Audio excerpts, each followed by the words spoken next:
There are a number of things that wake me up in the middle of the night. It used to be that was largely focused on financial issues that faced an organization like Youth for Christ. But lately, the number that wakes me up in the middle of the night is the fact that there are roughly 30 million middle school and high school young people in this country that really have had no opportunity to embrace a relationship with Christ or to understand even the sacrifice that God made on our behalf. And as the organization continues to grow and strengthen, we've really begun to understand and embrace this notion that we need to collectively put together what we've called a unified focus that will help us really guard the heart of our mission and intensify the direction that we head to reaching the young people that don't know Christ, young people that are in crisis, young people that today find more familiarity with a juvenile detention center than a church pew, young people that walk a neighborhood and feel very comfortable, but the thought of getting away and hearing about Jesus terrifies them. And those are the kinds of kids that we want to reach in Youth for Christ. And so we have congealed around a theme that we're calling our unified focus. And in that unified focus, we not only establish key milestones and numbers, but we additionally really define the methodology we're going to use to reach these young people.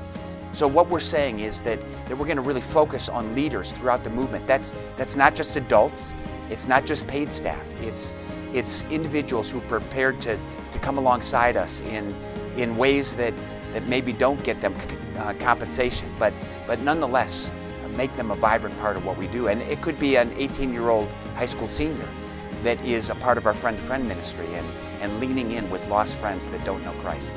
And so when we focus on these leaders and we focus on lost kids, that begins to help formulate this unified focus where we say that we as an organization want to have 20,000 leaders in authentic Christ-sharing relationships with 100,000 lost kids by 2015. And so while we've wrapped numbers around that unified focus, more importantly, we've identified a methodology where we say we want one leader with 5 lost kids in a trusting relationship where Christ becomes a natural part of the dialogue. Maybe that's through 3-story and the way that we present the message of Christ. It might be a one-on-one in the context of a mentoring relationship with a young person who's just gotten out of juvenile detention. When we look at those numbers, we need to put them in context. I gave you that first number, that 30 million number. And so if you think about that in the context of a funnel, the top of the funnel in this country is 30 million young people.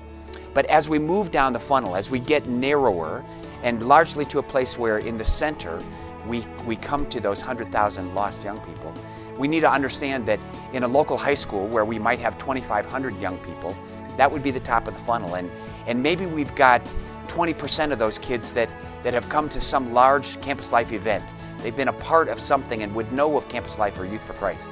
But the more we engage with those young people, the more we invite them to come to a specific club or something relationally, or maybe even a camp event during the summer, we begin to get a new level of relationship that helps to define where we can begin to interject very appropriately, respectfully, but forcefully, the notion that Christ makes the difference in our life, that we have personally gone through an experience of redemption where Christ has become real to us and we've embraced the message of salvation. And that young person that we're engaged with begins to understand what that means for us and what it might look like for them, both at a personal level, maybe at a level within their own families and so on.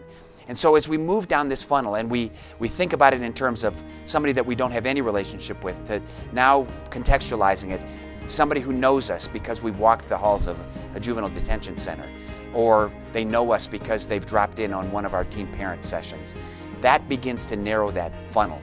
And at a certain level, roughly 4 layers into that funnel, we've now gotten to the place where I know you and you know me well enough for me to know that you haven't yet embraced a relationship with Christ. It isn't something I've heard through the grapevine. I know it personally because I know you. And importantly as well, you know from me that I walk with Jesus, that I follow Christ, that while I'm imperfect and I sin and I still go through this journey, I am on the continuum of walking to a place of discipleship and godliness. And that started when I embraced Christ in a relationship personally. So that becomes the sweet spot for us in ministry. We want 100,000 of those young people that really have not embraced this relationship.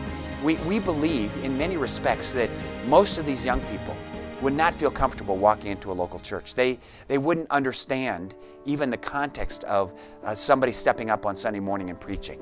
Many of these kids, amazingly, don't even know what Christ means and the sacrifice that He made on our behalf.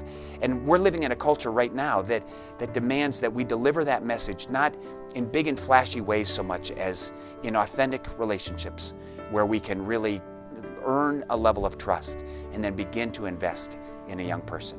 So as we move down past that level where we now start to see a young person embrace a relationship with Christ, get involved in a Bible study and discipleship, ultimately and beautifully, we're starting to see some of those young people come back out of that funnel, if you will, and back into a place where they're now prepared to invest as a leader. Many indigenously. In other words, they live in the neighborhoods, they serve in the neighborhoods, they invest in the neighborhoods where they grew up, or the schools where they walk the halls. That to me is more invigorating than I can quite express in a video like this. But I'm delighted that all across this country in 148 chapters, we have executive directors and boards and ministry staff that say, yeah, this is who I am. This is what Youth for Christ means to me, and I'm on board with this unified focus. I want to lean in. I want to do my part to faithfully live out this call and watch God do something extraordinary. So that's what we're inviting you to do as well. We want you to walk through the document that we've sent. We want you to understand and embrace the challenge. But more importantly, we want you to start by praying for lost kids in your community. We have chapters that have basically said, let's mobilize prayer first, and then start to see God work us down the funnel to the place where we're engaged in authentic Christ-sharing relationships. This is an exciting day in Youth for Christ. A unified focus does more than just establish a goal. What it does is it defines who we are as an organization. Locked arms, focused on what God has called us to, and believing that He can accomplish far more than we ever imagined that He could do. Thanks again for giving me the privilege to lead this movement and to create a rallying cry around what we're calling the unified focus. Join us, 20,000 leaders in authentic Christ-sharing relationships with 100,000 lost young people by 2015. I can hardly wait.